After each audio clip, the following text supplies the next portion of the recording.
the sonic phenomenon, and the official silence. There are sounds that bring us comfort, and sounds that serve as a warning. The rustle of leaves, a bird's call. These are the voices of the natural world. For decades, the National Park Service has used sound recorders to keep these natural soundscapes safe, especially in places like the Great Smoky Mountains National Park. They listen for wind, water, and wildlife, creating a library of the Earth's own voice. But what happens when the Earth says something new?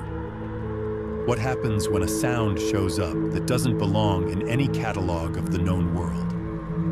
In early 2026, from the heart of America's most visited national park, a recording was made that breaks every rule. It's a sound the public was never supposed to hear, and it suggests we might not be alone in the woods. This is the sound the National Park Service doesn't want you to hear. It was captured by a self-operating wildlife monitoring station deep inside the 500,000 acres of the Great Smoky Mountains. It's not an animal, and it's not a machine. At first, it just sounds like static, a hiss from a dead channel. But listen closer. The static has a rhythm. It has a pattern. It's a signal broadcast from the oldest mountains on the continent. A signal that seems to be learning. Section 1. The anomaly. It started in February of 2026. A routine data download from a sound recorder in a remote corner of the Great Smoky Mountains National Park turned up something weird. For 17 minutes, the station, which was supposed to be recording nocturnal animals, captured something else entirely. It was a low-frequency hum, broken up by what technicians first thought was just interference. Simple static, but it wasn't random. The static was organized. It pulsed in a clear, repeating pattern. When audio engineers took a look, they were stumped. A spectrogram, which is basically a picture of sound, didn't show the messy specks of white noise or the usual calls of animals.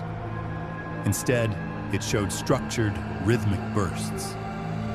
Visually, the patterns were jagged and complex, but when you heard it, there was a disturbing familiarity.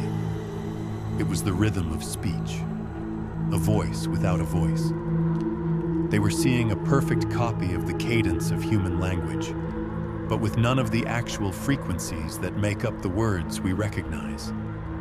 It was like seeing a person's silhouette, but with nobody there. The pattern pulsed in the 4 to 5 hertz range, a deep, infrasonic hum at the very edge of what humans can hear. This isn't speech as we know it. It's the ghost of speech, a blueprint for language stamped onto the air itself. It's something that has never been seen in the natural world. Section 2.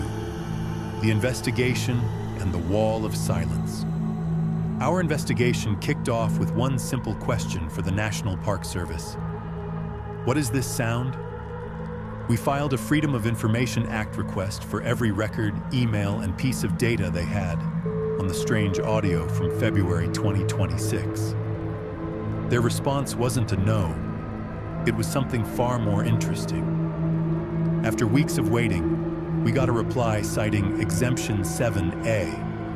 This lets federal agencies hold back records tied to pending or prospective law enforcement proceedings.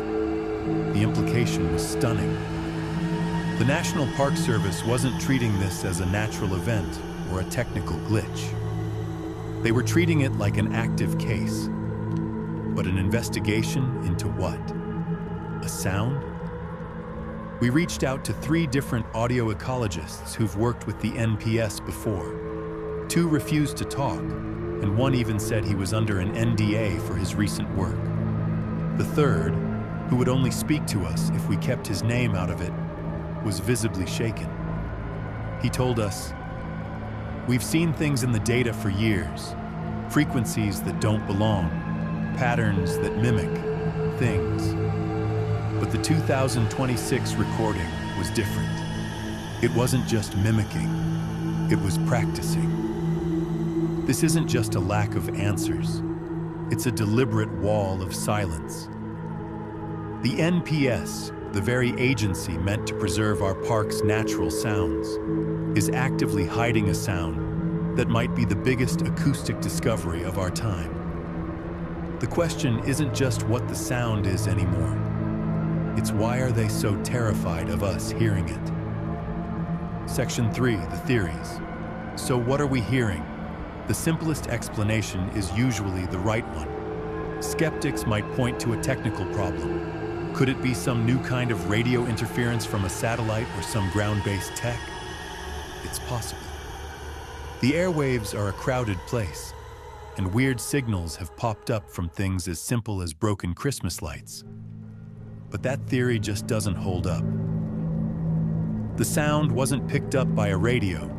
It was recorded by a microphone capturing actual sound waves, and the signal is too clean, too structured. Radio interference is messy. It doesn't create a neat, rhythmic pattern that perfectly matches the structure of human speech, and it doesn't evolve. The anonymous expert we spoke to claimed that later, unreleased recordings show the static getting more complex, its patterns shifting from simple pulses to what he called the ghost of consonants and vowels. The sound isn't just a signal. It's a signal that's learning how to talk. This leads us to a much more unsettling theory, one that pushes the limits of what we think we know, but that seems to fit the strange facts of this case.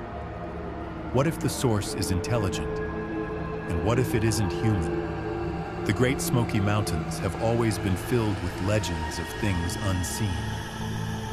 The Cherokee, who have lived in these mountains for thousands of years, tell stories of the Utlunta, or Spearfinger, a shape-shifting creature with stone skin whose voice could mimic your loved ones to lure you away.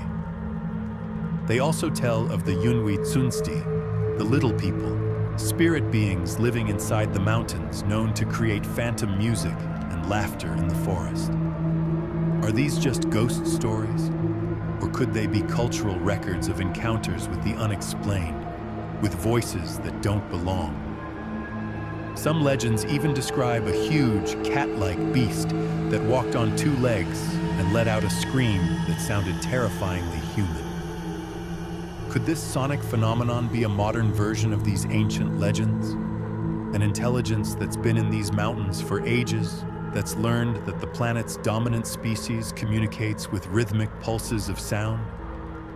Maybe it's now started to experiment with our noise, the static between channels, the hum of electricity. Maybe it's trying to reach out. Or given how unsettling the sound is, maybe it's not trying to talk to us. Maybe it's just practicing how to sound like us, for reasons we can't even begin to guess. The National Park Service is still listening to the sounds of the Great Smoky Mountains, but they're refusing to share what they're finding.